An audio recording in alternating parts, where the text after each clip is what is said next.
Yeah, everybody, my name is Lowell and welcome to the channel. So we've got a reaction video for us today.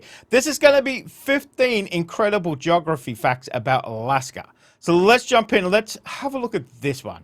Alaska is America's largest, wildest, and most awe-inspiring state. And because of this, it has a truly incredible geography all by itself that is unlike anywhere else in the country and the world. So here are 15 of my favorite geography facts. I didn't realize Alaska kind of went down that little bit down here. I thought it was kind of just this border here. I didn't realize it went kind of, okay. Facts about Alaska. And to kick us off, you might be surprised by how large Alaska truly is. Okay. Alaska isn't just the largest US state, it dwarfs the others. Spanning over 663,000 square miles, it's larger than Texas, California, and Montana combined, the second, third, and fourth largest states. If Alaska were a country, it would be the 17th largest in the world, right between Iran and Libya. This vastness makes for a landscape of extremes, from icy coastlines and towering mountains to expansive tundra and thick boreal forests. It also makes building any significant infrastructure incredibly challenging. As such, distances between towns can be immense, with many towns accessible only by air or boat. In fact, because of its size, Alaska has about as many airports as California, despite having less than 2% of California's population. Wow. Okay. Well, I guess all the seaplanes, is that what they call them? With they've got the skis on the bottom. The sheer size of Alaska also means it has a huge influence on climate systems, ecosystems, and even time zones. So when people say everything is bigger in Texas, they clearly haven't been to Alaska. Of course, being the biggest state also means that it has a lot of access to the ocean. One of the most surprising facts about Alaska is that it has more coastline than the rest of the United States combined. When you add up the main shoreline and the thousands of islands scattered along its southeastern panhandle, southwestern archipelagos, and Arctic fringes, you get over 33,000 miles of coast, more than twice the rest of the United States coastline. Alaska's coastline spans from the temperate rainforest near Juneau to the icy Arctic shores of the north, and have long sustained the indigenous communities, with rich marine ecosystems that include whales, seals, salmon, and shellfish. These same coastlines are also vital to modern industries like fishing, tourism, and shipping. And yet, many parts remain wild and undeveloped, giving Alaska a maritime character unlike any other US state. You know, before I kind of start doing reactions and all that kind of stuff, you know, if somebody said, oh, what do you think of Alaska? I would think that extreme, you know, that ice and the cold and the snow and everything else. But you kind of learn that, no, it's not all like that, and it's not all like that all year round as well too. So we did a video probably a year and a half ago, probably a year ago, where they tossed cars over the cliff in Alaska. That was a brilliant video. I mean, if you've got nothing else to do and it becomes a tradition, it'll look like a great tradition as well too. So. And from that coastline, you can see another country altogether. At its narrowest point, the Bering Strait between mainland Alaska and Russia is just 55 miles wide. This makes it the state that is closest to Russia by a I knew it was close. I didn't realize it was only 55 miles. Wow. Wide margin. What's even more amazing is that the two countries are really only 2.4 miles apart at their closest points. Little Diomede Island and Big Diomede Island. On a clear day, you can literally see across the international border. And because Big Diomede is on the other side of the international date line, it's not just another country. It's technically tomorrow. This proximity once had geopolitical consequences, especially during the Cold War, when these islands became outposts of American and Soviet observation. This closeness is also a powerful reminder of Alaska's Russian colonial history. Russia technically owned Alaska up until it was sold to the US in 1867 for $7.2 million. Today, that's pretty good price, isn't it? I know I'm just about to tell us how much today, but that's a pretty good price. About $156 million. Even 156 million for the whole of Alaska? That's a bargain. This tiny amount of money was deeply criticized at the time because Alaska was seen as an impenetrable fortress of mountains and forests. Today, however, the deal is considered an incredible bargain due to the state's vast amount of natural resources. Speaking of mountains,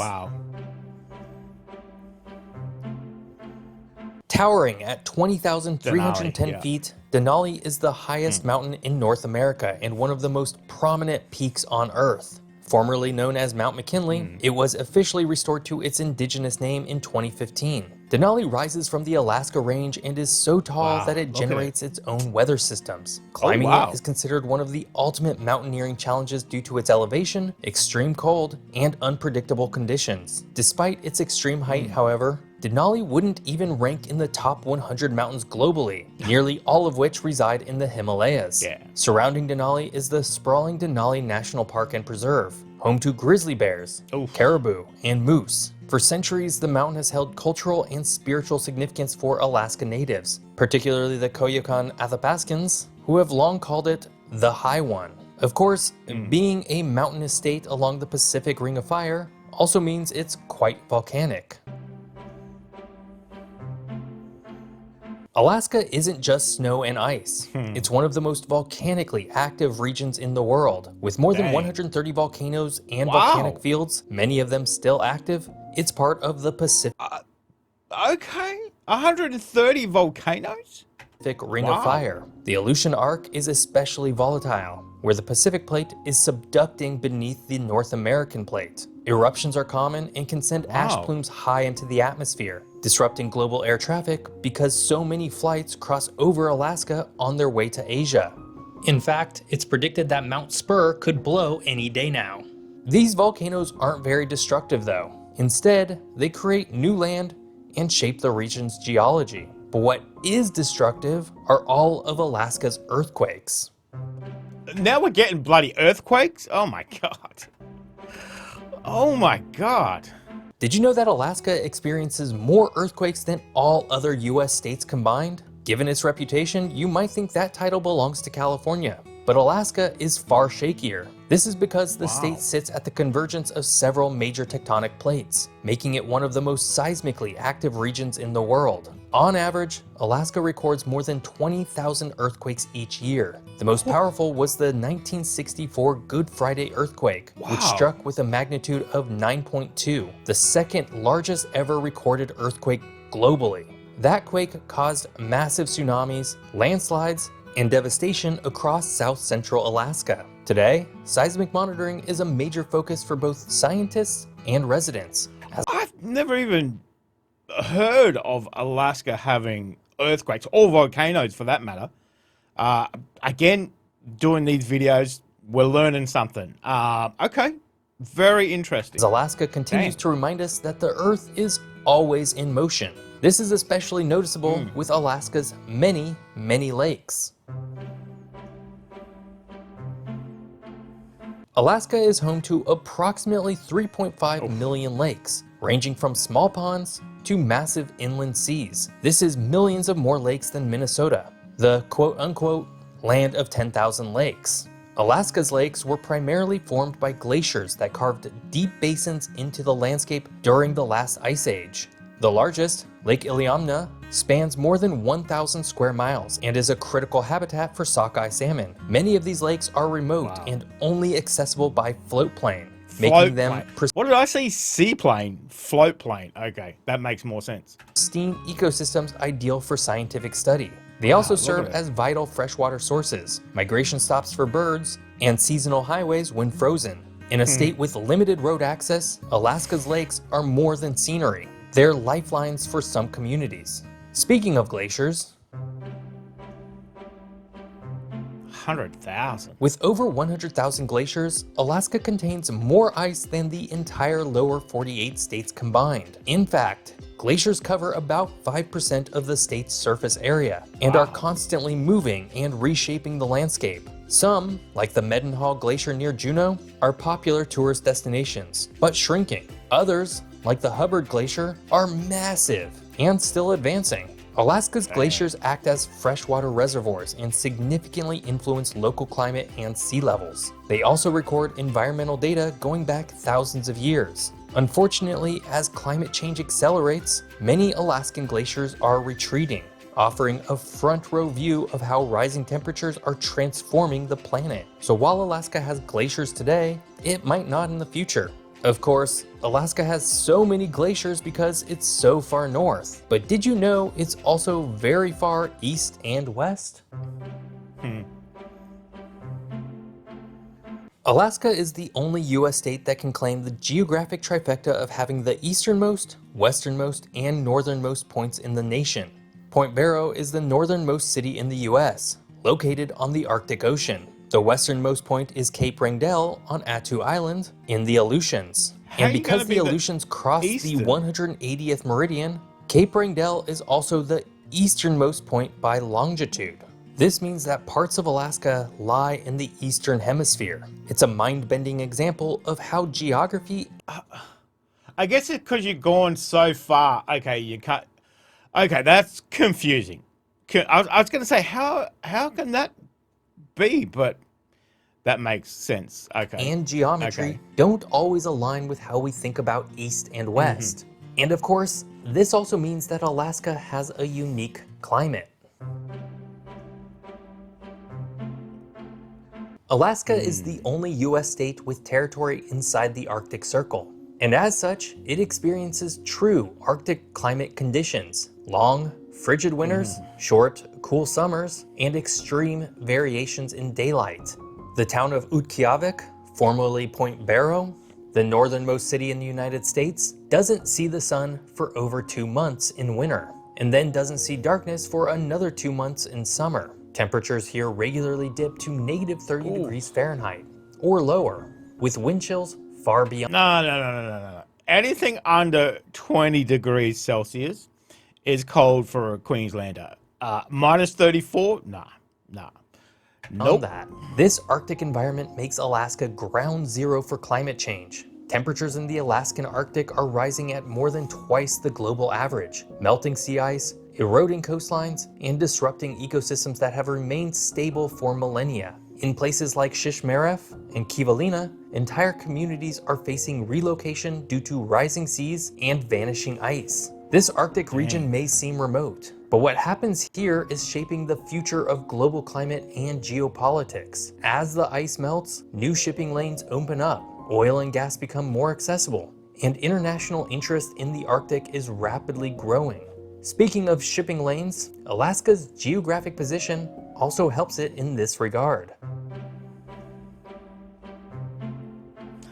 Alaska's geographic position places it closer to Asia and Europe than much of the rest of the United States. From Anchorage, it's roughly 3,450 miles to Tokyo, 4,500 miles to Berlin, and 4,300 miles to Moscow. By contrast, Washington, D.C. is 4,800 miles from Moscow, and San Francisco is 5,100 miles from Tokyo. This positioning has made Alaska strategically significant, especially during the Cold War when the state hosted numerous military bases monitoring the Soviet Union. It also plays a role in modern aviation. Today, many trans-Pacific flights pass near or over Alaskan airspace, and the airport at Anchorage has become one of the largest freight and logistics hubs in the world. So Alaska's position is not a disadvantage for the state. In fact, it's a gateway to the Pacific Rim, linking North America to Asia in both commerce and defense.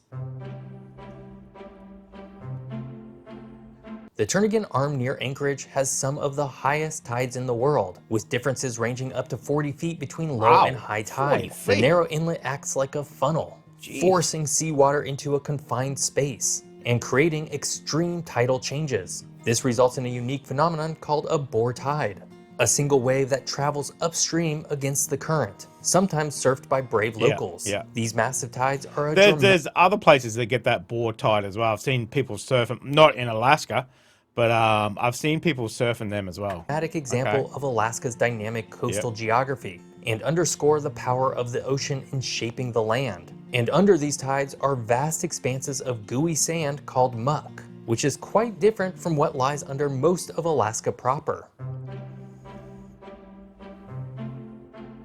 Much of Alaska is underlain by permafrost, or permanently frozen ground, which covers around 85% of the state. This layer of frozen soil can extend hundreds of feet deep and remains below freezing year-round. Permafrost has a profound impact on construction, infrastructure, and ecosystems. Buildings must be specially engineered to avoid shifting as the ground thaws. In recent years, melting Yeah. permafrost due to climate change has exposed ancient remains, released greenhouse Wow. gases, and caused land to buckle and sink, causing the now known drunken forest effect, where vast parts of Alaska's boreal forest is sagging to the left or right. Oh, wow. Did you know that Juneau, Dang. Alaska's capital city, is unique among US state capitals in that it is not connected to the rest of the state's road network? Surrounded by steep mountains and the Gastineau Channel, Juneau is accessible only by boat or plane. This isolation affects everything from the cost of groceries to the logistics of running a state government. Despite this, Juneau remains a thriving cultural and administrative hub, with a rich gold rush history and a lively political scene.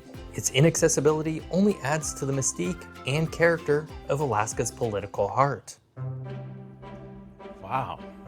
Capital city only accessible by boat or plane.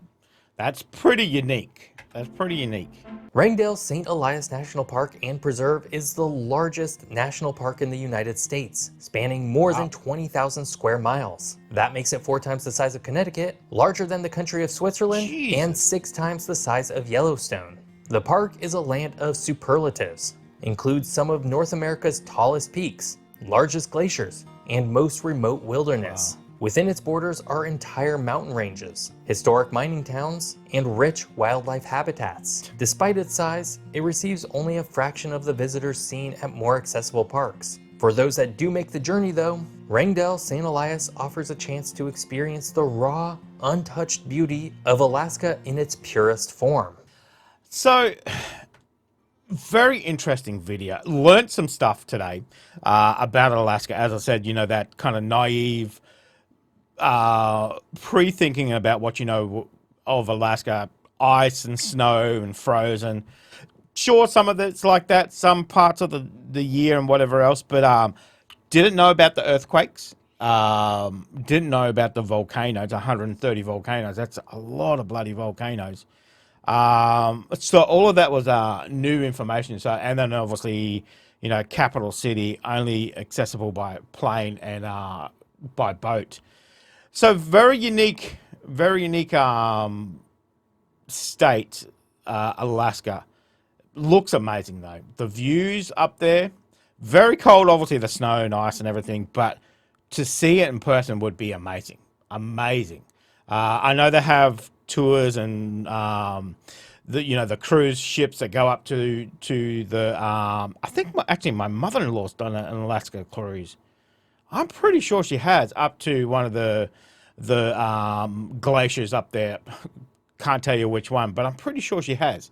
So, but let me know what you thought of that video. Very interesting. Learned a few facts about Alaska. Definitely one of those places where you have to see it for yourself. You know, that wildness about the state, you know, and obviously, you know, the views just look amazing.